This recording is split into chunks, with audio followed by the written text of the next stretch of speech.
दोस्तों ये कहानी एक ऐसे सैनिक की है जो कि एक नन के साथ एक सुनसान टापू में फंस जाता है। अब ऐसे में ये दोनों वहां पर कैसे खुद को जिंदा रखते हैं और क्या वो दोनों उस टापू में से निकल भी पाते हैं या नहीं, आइए देखते हैं। क्लार्क नाम का एक सोल्जर जो कि एक लाइफ बोट पर बैठा हुआ है, उसकी हालत बहुत ज्यादा बुरी है, लेकिन उसने फिर भी जैसे तैसे खुद को जिंदा रखा इस उम्मीद में कि आगे जाकर उसे कोई मदद जरूर मिलेगी। वो उस बोट पर पिछले कई दिनों से है, लेकिन आज जाकर उसे खुद के सामने एक जमीन दिखाई देती है, जिसे देखकर वो बहुत खुश होता है और फौरन ही बोट को रोककर उसके पास जाने लगता है। लेकिन उसे डर था कि कहीं ये दुश्मन की चाल तो नहीं, और इसीलिए वो बहुत ही शांति से वहां पर खुद की बोट को किनारे पर लगाता है और धीमे पैर आगे बढ़ता है, जहां पर उसे एक चर्च दिखाई देती है। अब क्लार्क सोच में पड़ जाता है कि ऐसा टापू जहां पर इंसानों का नामो निशान नहीं, ऐसे में यहाँ पर एक चर्च कैसे हो सकता है। वो उस चर्च के करीब जाता है तो वो देखता है कि अंदर से एक नन झाड़ू लगाते हुए बाहर आ रही है, जो क्लार्क को अचानक से वहां पर खड़ा हुआ देखकर डर जाती है और उसे माफी मांगने लगती है। उसे लगता है कि शायद ये कोई दुश्मन है, पर क्लार्क कहता है कि घबराओ मत, मैं जैपनीज नहीं हूँ। अब ये सुनकर वो शांत होती है और उसे अंदर आने को कहती है। वहाँ पर क्लार्क किसी इंसान की ग्रेव को देखता है, पर वो उसके बारे में उससे कुछ नहीं पूछता, जिसके बाद नन उसे खुद के बारे में बताती है कि उसका नाम एंजेलिना है और वो एक नन है जो कि धर्म का प्रचार करती है। उसके लोग यहाँ पर इस टापू पर आए थे कुछ लोगों को अच्छी राह दिखाने, लेकिन उन्हें ये पता नहीं था कि यहाँ पर दुश्मन का जमावड़ा है। उनसे ये भूल हो जाती है और जैपनीज उन्हें बंदी बना लेते हैं। अब फादर जॉन को जब इस बारे में पता चलता है तो वो अपने लोगों के पास आने की जिद करते हैं, लेकिन वो इतने एजेड हो गए थे कि अकेले में ट्रैवल नहीं कर सकते थे, इसलिए मैं उनके साथ यहाँ पर आने के लिए राजी हो गई। लेकिन जब तक हम लोग यहाँ पर पहुँचते तब तक वो लोग हमारे लोगों को यहाँ से ले जा चुके थे, जिसके बाद उनका कुछ भी पता नहीं चला। कुछ लोगों का तो ये मानना है कि उन्होंने सारी सिस्टर्स को बेच दिया और कुछ को मार दिया। अब फादर को जब इन चीजों के बारे में पता चला तो वो खुद को संभाल नहीं पाए और इसी वजह से उनकी मौत हो गई। वो उस ग्रेव की ओर इशारा करके बताती है कि मैंने ही उन्हें वहां पर खुद अपने हाथों से दफनाया है। तब से मैं यहाँ पर अकेली रहती हूँ और मुझे कोई बचाने के लिए भी नहीं आया, क्योंकि उन्हें लगता है कि मैं भी मर चुकी हूँ। इसके बाद क्लार्क उसे अपनी स्टोरी बताना शुरू करता है कि वो एक अमेरिकन मरीन है। उनके शिप पर दुश्मनों ने हमला किया, लेकिन उसकी किस्मत अच्छी थी कि वो बच गया और उसे एक बोट भी मिल गई,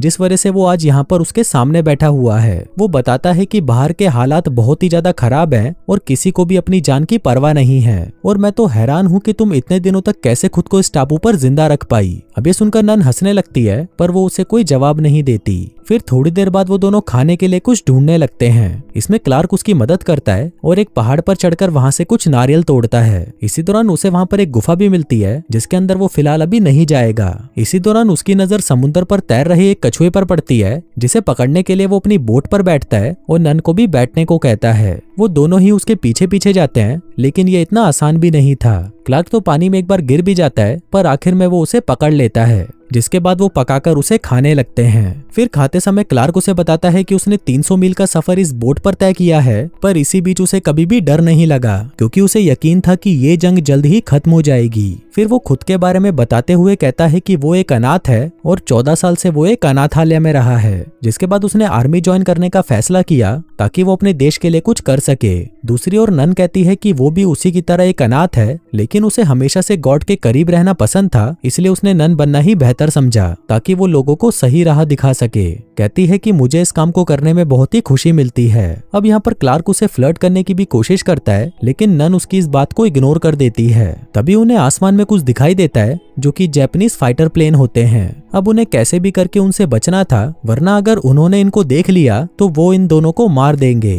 तभी क्लार्क नन को उस गुफा के बारे में बताता है जो कि उसने आज सुबह देखी थी। इसके बाद वो भागते हुए उस पहाड़ पर जाते हैं और उस गुफा में जाकर छुप जाते हैं। कुछ देर बाद जब क्लार्क बाहर देखता है तो दुश्मनों ने पूरे टापू को जला दिया था। हर जगह बस आग जल रही थी, जिससे वो चर्च भी तबाह हो जाता है। अब ये नजारा देखकर वो नन बहुत उदास होती है और क्लार्क से कहती है कि तुम ऐसे सरवाइव नहीं कर पाओगे। तभी वो लोग देखते हैं कि बहुत सारे जैपनीज सैनिक टापू में घुसते जा रहे हैं। शायद उन्हें भनक लग चुकी थी कि यहाँ पर कोई रह रहा है। फिर अगली सुबह जब क्लार्क सोकर उठता है तो बाहर का नजारा देखता है। सब कुछ खत्म हो चुका था और उसके यहाँ से बाहर निकलने का जो जरिया वो लाइफ बोट थी, उन्होंने उसे भी जला दिया था। वहीं नन को अपने जले हुए चर्च को देखकर रोना आ रहा था, पर तभी उसकी नजर किनारे पर पड़ती है जहाँ पर कुछ सैनिक अंदर आ रहे थे और उनकी संख्या बहुत ही ज्यादा थी, इसलिए ये दोनों फिर से गुफा के अंदर चले जाते हैं। तभी नन कहती है कि मैं ऐसा करती हूँ कि खुद को इनके हवाले कर देती हूँ, जिससे कम से कम तुम तो बच जाओगे। लेकिन क्लार्क मना करता है और समझाता है कि वो लोग तुम्हारा ऐसा हाल करेंगे जो तुमने कभी सोचा भी नहीं होगा, इसलिए बेहतर है कि यहाँ पर छुपे रहो। फिर शाम को जब अंधेरा हो जाता है तो क्लार्क चुपके से समुद्र के किनारे पर जाता है और वहाँ से खाने के लिए कुछ मछलियां पकड़ने लगता है। लेकिन इतने में वहाँ से एक जापानीज बोट गुजरती है, जिसकी वजह से उसे वहाँ पर छुपना पड़ता है। अब ऐसा उसे बहुत देर तक करना पड़ता है क्योंकि वो लोग पेट्रोलिंग पर थे। क्लार्क सोचता है कि अगर वो वापस गुफा में गया तो मारा जाएगा, इसलिए उसे मजबूरन अपने ऊपर काली मिट्टी लगाकर जापानीज कैंप में जाना पड़ता है, जहाँ पर जाकर वो कुछ खाने के सामानों को इकट्ठा करने लगता है। लेकिन इतने में वहाँ पर कुछ सैनिक आ जाते हैं और वहीं पर बैठ जाते हैं, जिस वजह से क्लार्क को पूरी रात वही गुजारनी पड़ती है। अगले दिन जब नन की आंख खुलती है तो वो देखती है कि वहाँ पर क्लार्क मौजूद नहीं है। अब उसे क्लार्क की चिंता होने लगती है। उधर क्लार्क एक एक करके बहुत सारे खाने के सामानों को भर लेता है और फिर जब दुश्मन प्रैक्टिस के लिए बाहर जाते हैं तो वो वहाँ से निकल जाता है। लेकिन यहाँ पर नन जब गोलियों की आवाज सुनती है तो उसे लगता है कि शायद क्लार्क को उन लोगों ने मार दिया और इसीलिए वो एक पत्थर पर सर रखकर रोना शुरू कर देती है। पर इतने ही देर में वहाँ पर क्लार्क आ जाता है और उसे बहुत डांटता है कि उसे गुफा से बाहर नहीं निकलना चाहिए क्योंकि यहाँ पर खतरा बहुत ज्यादा है। अब वो उसे ले जाकर फौरन अंदर बंद कर देता है और फिर कभी बाहर ना निकलने की सलाह देता है। थोड़ी देर बाद वो नन को अपना बैग दिखाता है जिसमें वो खाने के सामानों को उस कैंप से चुरा लाया था। लेकिन नन बहुत ज्यादा घबराई हुई थी, इसलिए वो क्लार्क से कहती है कि अब जब भी तुम यहाँ से बाहर जाओ तो तुम्हें पहले मुझे बताकर जाना होगा, वरना ऐसे ही मैं बार बार बाहर जाती रहूंगी। अब ये सुनकर क्लार्क उससे वादा करता है कि ठीक है, आगे से ऐसा नहीं होगा। फिर एक दिन क्लार्क नन के लिए एक कंघी और एक गुलाब लेकर आता है और उसके साथ फ्लर्ट करने लगता है। वहीं नन भी उसे गिफ्ट के तौर पर अपने पास रख लेती है। फिर क्लार्क उससे पूछता है कि क्या वो ये नन वाला प्रोफेशन छोड़ सकती है, जिस पर नन कहती है कि ऐसा हो तो सकता है, लेकिन उसके लिए मुझे ये सब छोड़ना होगा। वो बताती है कि जब कोई नन बनकर दोबारा वापस उसी दुनिया में जाती है तो गॉड उसे कभी माफ नहीं करते और उसके मरने के बाद उसकी आत्मा हमेशा तड़पती रहती है। यहाँ पर वो ये भी बताती है कि नन बनने के लिए हमें 5 साल दिए जाते हैं ताकि हम इन 5 सालों में सोच सके और सही फैसला ले सके कि क्या हमें वाकई नन बनना है या नहीं। और अभी मेरे 5 साल होने में 1 महीने का समय बाकी है। तभी अचानक से उन्हें कुछ आवाजें आती हैं और जब क्लार्क बाहर जाकर देखता है तो जापानीज सोल्जर वहां से जा रहे होते हैं, जो कि उनके लिए एक अच्छा संकेत था। अब वो दोनों बहुत खुश होते हैं और एक दूसरे के साथ ये खुशी बांटने लगते हैं। तभी सही मौका देखकर क्लार्क नन के सामने अपनी दिल की बात रखता है और उसे बताता है कि जैसे मैंने आज सुबह तुम्हें गिफ्ट दिया था, वैसे ही मैं तुम्हें ये गिफ्ट हर रोज देना चाहता हूँ। मैं तुम्हारी सेवा करना चाहता हूँ और तुम्हारे साथ अपनी पूरी जिंदगी बिताना चाहता हूँ। कहता है कि मेरी लाइफ में समय बहुत ही कीमती है क्योंकि इसमें मैंने मौत से लड़ाई करी है। अगर तुम मेरी हालत कुछ दिन पहले देखती तो तुम्हें यकीन नहीं होता कि मैं जिंदा कैसे बच गया। क्या तुम्हें पता है कि हम जवान लोग के लिए हमारा देश पहले आता है और इसीलिए हम अपना परिवार, अपना सब कुछ छोड़कर देश के लिए लड़ने चले जाते हैं, पर कभी कभी हमें भी बहुत अकेला महसूस होता है। क्लार्क कहता है कि तुम अगले महीने अपने नन बनने का फैसला बदल दो और ऐसा करने से तुम्हें कुछ नहीं होगा। नन कहती है कि क्या तुम मेरे हाथ में ये अंगूठी देख रहे हो? हम जब ये पहनते हैं तो हम जीसस की कसम खाते हैं कि अब हम नन बनने के लिए तैयार हैं, और जब हम नन बन जाते हैं यानी कि 5 साल बाद, तो हम इसे बदलकर गोल्ड की पहन लेते हैं। यही हमारा रिवाज है और हमारी जिंदगी ऐसे ही सादगी से चलती है। अब ये सुनकर क्लार्क उदास हो जाता है और जाकर किनारे पर खड़ा हो जाता है। तभी उसके पास नन आती है और क्लार्क उसे कहता है कि शायद तुम्हारा फैसला सही हो, क्योंकि मैं ज्यादा समय बॉर्डर पर रहूंगा और ऐसे में तुम्हें पता नहीं होगा कि मैं जिंदा हूँ या फिर मर गया। फिर जब वो लोग रात को खाना खा रहे होते हैं तभी क्लार्क के हाथ में एक जापानीज ड्रिंक लग जाती है, जिसको पीने के लिए वो उसे खोलता है और नन को भी देता है। लेकिन क्लार्क कुछ ज्यादा ही ड्रिंक कर लेता है, जिसके बाद वो उस नन को उल्टा सीधा बोलना शुरू कर देता है। कहता है कि तुम नन बनकर क्या करोगी, इससे बेहतर है कि तुम मुझसे शादी कर लो। जिसके बाद वो उसके साथ जबरदस्ती भी करता है, जिससे परेशान होकर वो नन वहां से उठकर चली जाती है और अपनी रात जंगल में गुजारती है। फिर अगले दिन जब क्लार्क उठता है तो उसे नन कहीं पर दिखाई नहीं देती। वो भागते हुए जंगल में जाता है, जहाँ पर उसे वो बेहोश हालत में पड़ी हुई मिलती है। उसके कपड़े बारिश की वजह से भीग गए थे,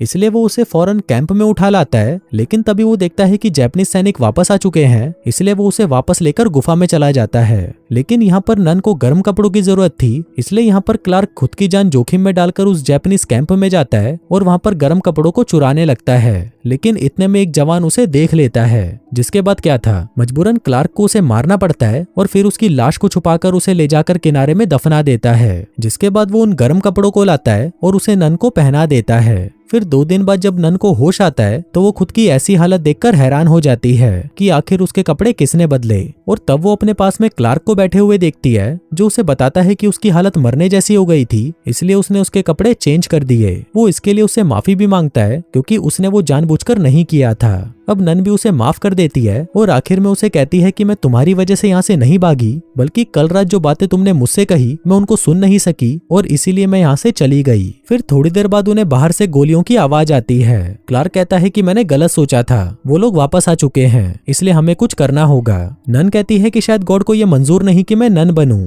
वो चाहते हैं कि हम दोनों एक साथ उनके पास चले जाएं। जैसे उन्होंने एडम और ईव को भेजा था वैसे ही उन्होंने हमें यहाँ पर भेजा था, लेकिन अब हमारा काम खत्म हो गया और अब हमारी जाने की बारी है। लेकिन क्लार्क उसकी बात को नहीं मानता और बाहर जाकर देखता है कि उस टापू के चारों ओर आग जल रही है। उन्हें उनकी साथी की लाश मिल गई थी, जिस वजह से वो हर जगह उसके कातिल को ढूंढ रहे थे। ये बात जब क्लार्क नन को बताता है तो वो परेशान हो जाती है और प्रे करना शुरू कर देती है। लेकिन क्लार्क फैसला करता है कि वो खुद जाकर अपने आप को उनके हवाले कर देगा, जिससे कि नन की जान बच जाएगी। लेकिन नन उसे ऐसा करने से मना कर देती है। तभी उन्हें बाहर से कुछ आवाजें आने लगती हैं। उन्होंने उस गुफा को ढूंढ लिया था, इसलिए वो उन दोनों से कहते हैं कि जो भी लोग अंदर है वो बाहर आ जाएं, वरना हम लोग इस गुफा को अंदर से उड़ा देंगे। अब क्लार्क के पास कोई जवाब नहीं होता, इसलिए वो चुपचाप पीछे जाकर बैठ जाता है और अपनी मौत को स्वीकार लेता है। उधर नन भी प्रे करने लगती है और उन दोनों को लगता है कि यही उनका आखिरी समय है। लेकिन तभी उन्हें बाहर से कुछ आवाजें आने लगती हैं और ऐसा लगता है कि बाहर बम फट रहे हैं। वो सभी चिल्लाना शुरू कर देते हैं और तभी क्लार्क समझ जाता है कि अमेरिकी सोल्जर बाहर आ चुके हैं और उसी वजह से ये सभी सोल्जर भाग रहे हैं। लेकिन यह बम हर जगह गिर रहे थे, इसलिए उनका बाहर जाना सेफ नहीं था। बेहतर है कि ये लोग अभी यहीं पर रहें और प्रे करते रहें। कुछ समय बीत जाने के बाद क्लार्क के दिमाग में एक ख्याल आता है और वो फौरन खड़ा होता है। कहते हैं कि अगर अमेरिकन यहाँ पर आए हैं तो वो जापानीज के बिछाए हुए बमों के जाल में फंस जाएंगे और मारे जाएंगे, इसलिए मुझे कैसे भी करके उन्हें डिफ्यूज करना होगा।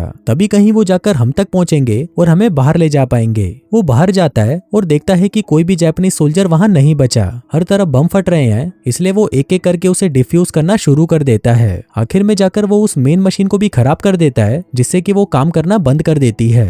इसमें क्लार्क को चोट भी आती है, लेकिन उसने कई सोल्जर्स की जान बचा ली थी। कुछ देर बाद सब कुछ शांत हो जाता है और यह दोनों बाहर आ जाते हैं। यहाँ पर नन उसका इलाज करती है और उसकी मरहम पट्टी करती है। क्लार्क कहता है कि अब शायद हमारा अंत करीब है, हम शायद इसके बाद कभी ना मिले और ये हमारी आखिरी मुलाकात हो सकती है। नन कहती है लेकिन फिर भी मैं तुम्हें हमेशा अपने दिल के करीब रखूंगी, क्योंकि तुमने मुझे इतने दिनों तक जीने की उम्मीद दी। तुम मेरे हमेशा सबसे अच्छे दोस्त रहोगे, भले हम कितने ही दूर क्यों ना हो। अब वो दोनों इमोशनल हो जाते हैं और इसी दौरान वहाँ पर यूएस मरीन भी आ जाती है और उन दोनों को वहाँ से ले जाने लगती है। और दोस्तों इसी के साथ ही ये कहानी यहीं खत्म हो जाती है।